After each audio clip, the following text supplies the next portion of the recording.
Hello everyone, welcome back to my YouTube channel Love is Immortal. We always love and with Vangshan. I'm really sorry friends. उस दिन जो part मैंने डाला था one shot का उसमें गड़बड़ हो गई थी एडिटिंग में, जिससे आधा पार्ट उसका डिलीट हो गया है एंड वो स्टोरी हाफ ही है। ये उसका पार्ट सेकंड है, उस वन शॉट एफएफ का लास्ट पार्ट। वो स्टोरी मैंने 1 महीने पहले शेयर किया था, तो आई डोंट थिंक सो कि आपको सब कुछ याद होगा। तो एक छोटा सा रिसेप लेते हैं, रिकैप करने के बाद में हम आगे बढ़ेंगे। हमने उस स्टोरी में देखा था कि हमारा विंग जो कि बहुत ज़्यादा शरारती शैतान सा है, लेकिन उतना ही ज़्यादा गरीब है। वो अपनी गरीबों को दूसरों को दिखाता नहीं है, सेल्फ रिस्पेक्ट रखता है और अपने आप से ही काम करता है। स्कूल में उसे एक इंसान मिलता है जिसका नाम होता है लान वांगजी, जो कि उसका ही क्लासमेट होता है। विंग उसे परेशान करने का एक मौका भी नहीं छोड़ता है और वांगजी सिर्फ उससे ही बात करता था और किसी से भी नहीं। जब उनका कॉलेज स्कूल पूरा हो जाता है और उनके कॉलेज भी कंप्लीट हो जाता है, तब जाकर के विंग वांगजी से दोबारा मिलता है। वो भी उसी की कंपनी में जिस कंपनी में विंग काम करता था, और उस कंपनी का जो बॉस है उसी का भाई होता है हमारा वांगजी। विंग जब वांगजी के घर जाता है, क्योंकि वांगजी उसको लेके जाता है, तब उनकी शादी की बात होती है। फिर विंग भी वांगजी को अपने घर पर लेकर आता है। वहाँ वांगजी को पता चलता है कि विंग उसे पसंद करता है, वो भी बचपन से। फिर उससे दोनों को मनाने में टाइम लगता है, क्योंकि विंग मान नहीं रहा होता है। वो बोलता है कि वांगजी अच्छा डिज़र्व करता है, एक बेटर पर्सन डिज़र्व करता है। वो विंग को डिज़र्व नहीं करता क्योंकि विंग उसके लायक नहीं है। विंग बहुत पुअर इंसान है। क्या वांगजी को इस खंडर से घर में रखना सही होगा? देन वांगजी ने विंग को बहुत कुछ समझाया था और विंग उस बात पर एग्री भी कर गया था। उनका शादी का डेट फिक्स हुआ था। शादी वाले दिन विंग ने सॉन्गलैन से पूछा था कि आखिर दो मेंस के बीच सब कुछ कैसे होता है, क्योंकि उसे इस बारे में ज़्यादा नॉलेज नहीं है। इंटरनेट से सही चीज़ें मालूम नहीं होती हैं, वो बड़ा चढ़ा करके बताते हैं। सॉन्गलैन ने उसके कान में बहुत कुछ कहा था। अब हम आगे देखेंगे। विंग और वांगजी अपने बेडिंग रूम में जाते हैं। उसी के पुराने घर में, विंग का जो पुराना सा घर है जो कि उसके प्यार से भरा हुआ है, उसी घर में, उस कमरे में, जिसे ज़्यादा खास सजाया नहीं गया है क्योंकि विंग को ये ज़्यादा पसंद नहीं है, ना ही वांगजी को। उस रूम को हल्के से रोशनी से, मतलब हल्की सी लाइटिंग है उसमें। 2-3 जगह फ्लावर पॉट्स हैं और एक भीनी सी खुशबू उसमें आ रही है जो कि बहुत प्यारी खुशबू है। वांगजी उस रूम में आया। आने के बाद वो बेड पर बैठ गया थोड़ी देर के लिए। उसने पानी पिया। देन वो बाथरूम की तरफ चला गया अपने कपड़े लेकर के जो उसे बदलने थे, जो कि वहीं बेड पर रखे गए थे। विंग बहुत नर्वस फील कर रहा था। उसे इतनी हेजिटेशन फील हो रहा था जितना उसे आज तक कभी नहीं हुआ है। इतना तो वो एग्ज़ाम देते हुए भी नहीं डरा है, ना ही इंटरव्यू देते हुए डरा था, जितना आज वो इस रूम में अकेले आते हुए डर रहा है। फिर भी उसने अपने माइंड में खुद को ही डांटा कि ऐसा थोड़ी है, वांगजी थोड़ी उसे खा जाएगा। वैसे भी वांगजी क्या ही करेगा, कुछ भी नहीं करेगा। क्या वांगजी को सब कुछ पता है? नहीं नहीं, वो तो बहुत प्योर सोल है, उसे कैसे पता होगा। विंग वहाँ कितनी देर से खड़ा था उसे भी नहीं पता। वो डोर पर ही खड़ा था, वो अंदर नहीं गया था। दरवाजे पे खड़े खड़े ये सब कुछ सोच रहा था। जब वांगजी नहाकर बाहर आया उन रोब्स में, जहाँ पर वांगजी के बाल गीले थे, जिनसे हल्का हल्का पानी टपक रहा था, और विंग देख सकता है कि वांगजी ने अपने आप को सही से पोंछा भी नहीं है।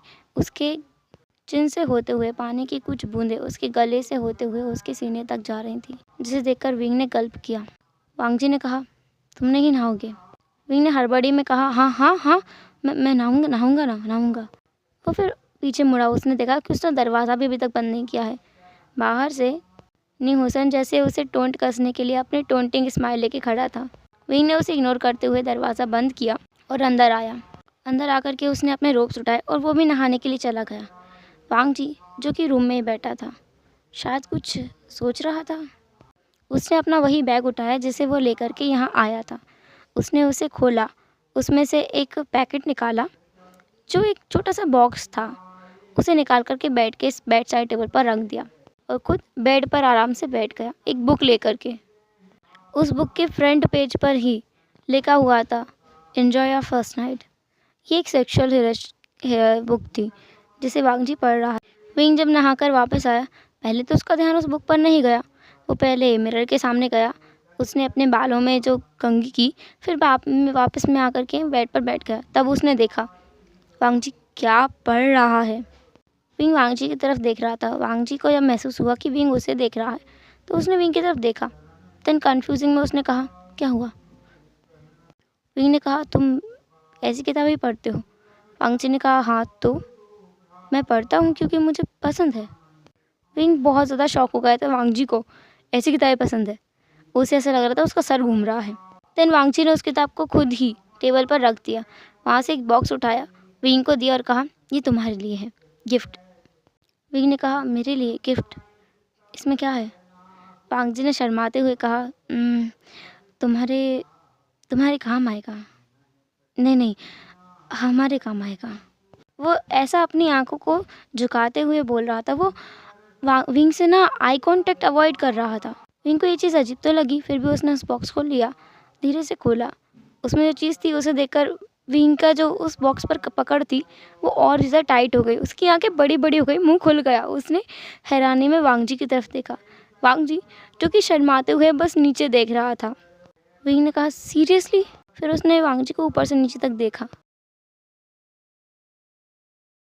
वांग जी को ऐसा लग रहा था कि उसने गलती कर दी है ये चीज़ विंग को दे करके, बट वो क्या करे, उसके भाई ने तो कहा था कि विंग को ये दे। अगर उसे विंग को खुश करना है तो उसे वो सब कुछ करना चाहिए जो विंग को पसंद आए।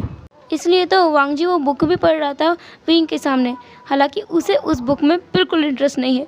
उसे ऐसी चीज़ें बिल्कुल पता भी नहीं है और वो करना भी नहीं चाहता। कितनी अजीब है। पर उसके भाई ने उसे समझाया है कि विंग को कैसे इम्प्रेस करना है, मतलब ये सारी कारस्तानी जेबूज उनकी है। देन विंग खुद भी फुल्ली मूड में आ गया। उसने बॉक्स को वांग जी के हाथों में रखा और कहा, पैकेट को उठाओ और खोलो। वांग जी ने अब जाकर विंग को देखा। वांग जी ये करना नहीं चाहता, लेकिन विंग बोल रहा है तो वो करेगा, क्योंकि एक्चुअल में उसके भाई ने कहा है विंग जो भी बोले उसे करना चाहिए, विंग इससे खुश हो जाएगा। वांग जी ने एक पैकेट को उठाया, वो उसे अपने हाथ से खोलने ही वाला था। विंग ने उसके हाथ को पकड़ लिया। देन उस पैकेट को भी लिया, उस बॉक्स को बंद किया, उसे साइड में रखा और वांग जी के दोनों हाथों को पकड़ा और कहा, ये सब तुमने अपनी मर्ज़ी से किया है या किसी ने बोला है करने के लिए? वांग जी ने कुछ भी नहीं कहा। विंग ने कहा, देखो, अगर तुम मुझसे भी बात नहीं करोगे तो किससे करोगे? मुझे कुछ भी नहीं चाहिए। मैं बस इतना चाहता हूँ कि तुम मुझसे बातें करो खुल करके, अपने मन में जो भी है मुझे सब कुछ बताओ। वांग जी ने धीरे से विंग की तरफ देखा और कहा, ये मुझसे किसी ने कहा था कि तुम्हें पसंद आएगा। वांग जी को ना बहुत ज़्यादा शर्म भी आ रही थी और एम्बेरस भी फील हो रहा था कि ऐसे कैसे, वो तो विंग को ज़्यादा जानता है ना, जीपूज उनसे भी ज़्यादा, वो ऐसे कैसे वो बातें मान गया। विंग ने हंसते हुए कहा, मुझे पता ही था, किसी ने कहा ही होगा, वरना इतना भयंकर दिमाग तुम्हारा चल ही नहीं सकता। विंग ये बोल करके हंसने लगा। वांग जी विंग को देख रहा था। वांग जी देख पा रहा था विंग की हंसी कितनी अच्छी है, उसे ये हंसी बहुत पसंद है, बहुत ज़्यादा पसंद है। विंग की आंखें, विंग के लिप्स उसे बहुत पसंद है। विंग ने भी नोटिस किया कि वांग जी उसे देख रहा है। विंग वांग जी के पास आया, बहुत पास, उसके लिप्स के पास आकर बोला, तो तुम क्या चाहते हो? विंग उसे छेड़ रहा था, लेकिन अगले ही पल जो वांग जी ने किया, विंग बहुत ज़्यादा सरप्राइज था, क्योंकि वांग जी ने अपने लिप्स को विंग के लिप्स के ऊपर टिका दिया था। वो कोई मूवमेंट तो नहीं कर रहा था, लेकिन हाँ, वो ट्राई कर रहा था किस करने का, उसे आ ही नहीं रहा था। विंग ने खुद ही लीड लिया। उनका किस मैच था, पूरा का पूरा मैच, क्योंकि दोनों को ही किस करना नहीं आता। विंग वैसे तो सबके नज़रों में बहुत ज़्यादा शेमलेस है, पर उसे खुद भी कुछ भी नहीं आता। उसने कभी तक ट्राई नहीं किया, कभी भी नहीं। जब से उसने वांग जी को देखा था, वो उसके प्यार में पड़ गया था। फिर उसके दिमाग में कोई और का ख्याल ही नहीं आया। वो दोनों किस करते करते ही बेड पर लेट गए। उन दोनों ने सिर्फ अपने रोब्स पहन रखे थे, बाथिंग रोब्स, उसके अलावा अंदर कुछ भी नहीं था, अंडरगारमेंट्स भी नहीं। वांग जी ने अपना हाथ विंग के उन रोब्स के अंदर डाल दिया था। वो विंग के चेस्ट को टच कर रहा था, सेम एज विंग खुद भी वांग जी के जो चेस्ट है उसको टच कर रहा था। अभी तक वांग जी विंग के ऊपर था, लेकिन विंग नहीं चाहता वांग जी लीड करे। ऐसे कैसे हो सकता है? विंग ने उन दोनों की पोजीशन को फ्लिप किया। वांग जी विंग के नीचे था, विंग वांग जी के ऊपर, और वांग जी विंग को देख रहा था। उसकी आंखों में बहुत कुछ था, बहुत कुछ। वांग जी उन आंखों में जैसे खो गया था। विंग ने वांग जी के चीक्स पर एक छोटा सा किस किया। इससे वांग जी के फेस पर एक स्माइल आ गया। विंग ने भी स्माइल किया। देन वांग जी के दूसरे चिक्स पर विंग ने एक किस किया। फिर से वांग जी ने स्माइल किया। वांग जी के फोरहेड पर विंग ने फिर से किस किया। इस बार भी वांग जी ने स्माइल किया। विंग ने फिर उसके नोज़ पर किस किया। वांग जी ने स्माइल किया। देन उसके चिन पर किस किया। देन फिर से वांग जी ने स्माइल किया एंड लास्टली विंग ने अगेन वांग जी के लिप्स को पकड़ लिया अपने लिप्स से। इस बार उनका किस पहले से बेटर था। विंग धीरे धीरे और नीचे आ रहा था। उसके कॉलर बोन से होते होते उसके शोल्डर पर, उसके नेक पर, उसके चेस्ट पर आकर के वो जैसे थम गया था। विंग वांग जी की चेस्ट पर लिक कर रहा था धीरे धीरे से, और वांग जी अपने आप को मौन करने से नहीं रोक पा रहा था। वो एक अनटच्ड पर्सन है। उसे कभी अपने भाई ने भी हग नहीं किया होगा क्योंकि उसने अलाउ नहीं किया है, और ये पहला पर्सन है विंग उसकी मदर के बाद जो उसे ऐसे छू रहा है। उसकी मदर ने खुद भी उसे कभी भी उस हालत में देखा नहीं, बस उसे बचपन में ही टच किया होगा। ये अनटच्ड पर्सन जब टच हो रहा है तो उसे क्या महसूस हो रहा है ये तो बस वही जानता है। उसे बहुत अच्छा लग रहा था। देन विंग ने धीरे धीरे उसको बाइट करना और सक करना भी स्टार्ट कर दिया उसके चेस्ट पर, जिससे वांग जी और भी ज़्यादा मौन करने लगा। देन विंग वांग जी के निपल्स के पास आया। उसने उन पर हल्के से बाइट किया। वांग जी चिल्ला पड़ा। उसने विंग के चीक्स को पकड़ा, उसे ऊपर किया और कहा, ऐसे डॉग की तरह बाइट मत करो, मुझे दर्द होता है। विंग को हंसी आ गई। उसने कहा, फाइनली तुमने कुछ बोला तो। वांग जी ने पाउट किया, जिसे देखकर विंग का हार्ट जैसे मेल्ट हो गया। उसने कहा, ओ गॉड लंजा, तुम क्या पहली ही रात में मेरी जान लेने वाले हो? इतना अच्छा पाउट, मैं क्या करूं? वांग जी का पाउट और भी ज़्यादा बड़ा हो गया। विंग ने कहा, अरे रे, मैं मेरे दिल को कैसे संभालूं? देखो तो कैसे रेल की तरह भागते हुए जा रहा है। उसने वांग जी का हाथ लिया और अपने चेस्ट पर वहाँ रखा जहाँ हार्ट होता है। उसका हार्ट बहुत बुरी तरह से बीट कर रहा था। वांग जी ने जब विंग की हार्ट बीट को महसूस किया, उसने खुद भी विंग का हाथ उठाया और अपने चेस्ट पर वहाँ रख लिया जहाँ उसका हार्ट है। विंग ने भी महसूस किया कि वांग जी का हार्ट भी उसी की तरह तेज़ स्पीड में भागे जा रहा है। विंग ने गल्प करते हुए बस इतना कहा था, लंजा। फिर क्या था, वांग जी उसके ऊपर आ गया। विंग को इस चीज़ की उम्मीद बिल्कुल नहीं थी। वांग जी डेस्परेटली उसकी क्लॉथ को निकाल रहा था। विंग वांग जी को एकटक देख रहा था कि ये क्या कर रहा है।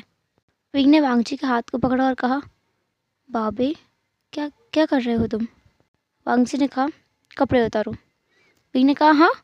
वांग जी ने दोबारा कहा, मैंने कहा कपड़े उतारो। विंग ने अपने कपड़े तो उतार दिए, फिर वांग जी ने भी उतारे। वो दोनों ही निकट थे। विंग को तो खुद ही शर्म आ रही थी। वो भले इतना शेमलेस बना घूमता है, पर फिर भी उसे बहुत शर्म आ रही थी। वांग जी, जो सबको इतना शर्मीला लगता है, भोला भाला सा लगता है, उसकी आंखों में बिल्कुल शर्म नहीं थी। वो विंग को ताके ताके देखे जा रहा था, एक टक घूर के देखे जा रहा था। विंग के कानों में वो सुरीले से कुछ शब्द गूंजे, विंग, मैं तुमसे बहुत प्यार करता हूँ, बहुत ज़्यादा। विंग ने खुद ही भी स्माइल करते हुए कहा, नंजा, मैं भी तुमसे बहुत प्यार करता हूँ, बहुत ज़्यादा। वो दोनों एक दूसरे के और भी करीब आए और एक दूसरे को किस करने लगे। अब विंग खुद भी अपनी सारी लाज शर्म भुला गया था। वो दोनों एक दूसरे में जैसे डूब गए थे, एक दूसरे को पागलों की तरह बस किस किए जा रहे थे। विंग की नेकेड बॉडी पर वांग जी का हाथ सरपट से दौड़ रहा था। सेम विंग का हाथ भी वांग जी की बॉडी पर इधर उधर बस घूम रहा था। जल्द ही उनका लव सेशन स्टार्ट हो गया। वांग जी विंग के नीचे मौन कर रहा था और विंग उसकी मौनिंग की आवाज़ों से और भी ज़्यादा अराउज्ड फील कर रहा था। उसने स्मिक करते हुए कहा, और तेज़, और ज़ोर से, और ज़ोर से।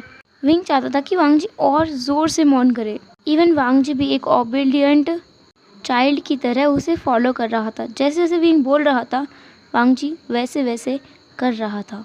उनका फर्स्ट राउंड बहुत ही ज़्यादा जेंटल और लॉन्ग गया। वो दोनों थक गए थे। विंग वहीं वांग जी के ऊपर लेट गया। वो वांग जी के चेस्ट पर अपना सिर रख करके लेट गया था। वांग जी उसके बालों में हाथ फेर रहा था। वांग जी की आंखें बंद थी, विंग की भी आंखें बंद थी। विंग ने बस कहा, आई लव यू। वांग जी ने कहा, I love you too Wing, अब सो जाओ। विंग ने सर उठाया, वांग जी को देखा, उसके चीक्स को पकड़ा और कहा, मैं तुम्हें ये रोज़ याद दिलाऊंगा कि मैं तुमसे कितना ज़्यादा प्यार करता हूँ। आई लव यू सो मच। ऐसा कहते हुए उसने वांग जी के फोरहेड पर किस किया। वांग जी को ये बहुत ज़्यादा अच्छा लगा। वांग जी को फील हुआ कि विंग उससे बहुत ज़्यादा प्यार करता है। वांग जी उसके लिए सिर्फ एक बॉडी नहीं है जिससे उसे प्लेजर मिलता हो, वो उसके लिए उससे कई गुना ज़्यादा बढ़कर है, बहुत बढ़कर। तन्वीन ने कहा, हर बार ऐसा नहीं है कि जो ज़्यादा स्ट्रॉन्ग है, जो टॉप है, उसी को अपने चेस्ट पर अपने बॉटम को सुलाने का हक हो। ऐसा नहीं है ना, मैं यहाँ सो सकता हूँ। उसने वांग जी की चेस्ट पर पोक किया। वांग जी ने गीगल करते हुए कहा, जैसा मेरा हस्बैंड चाहे। वही ने कहा, मुझे प्रवोक कर रहे हो तुम कि मैं तुम्हारे साथ दूसरा राउंड करूं? वांग जी ने कहा, तुम करोगे तो मैं मना नहीं करूंगा। फिर क्या था, जैसे विंग की बैटरी दोबारा से रिचार्ज हो गई हो। वो वांग जी के ऊपर आते हुए बोला, सच में? वांग जी ने कहा, हे स्टूपिड, हम लोगों को सोना चाहिए। वैसे भी देखो कितनी ज़्यादा रात हो गई है और मैं बहुत थक गया हूँ। उसने अब अंगड़ाई लेते हुए बोला। विंग ने वांग जी की तरफ देखते हुए हंसते हुए कहा, ओ मैं क्यूट लंजा, तुम इतने क्यूट कैसे हो सकते हो? मैंने कभी ध्यान क्यों नहीं दिया तुम इतने क्यूट भी हो। वांग जी ने अपनी आईब्रो उठाते हुए कहा, तो क्या आज से पहले मैं तुम्हें क्यूट नहीं लगा? विंग ने कहा, नहीं ऐसी बात नहीं है, तुम क्यूट हो, बहुत ज़्यादा क्यूट हो।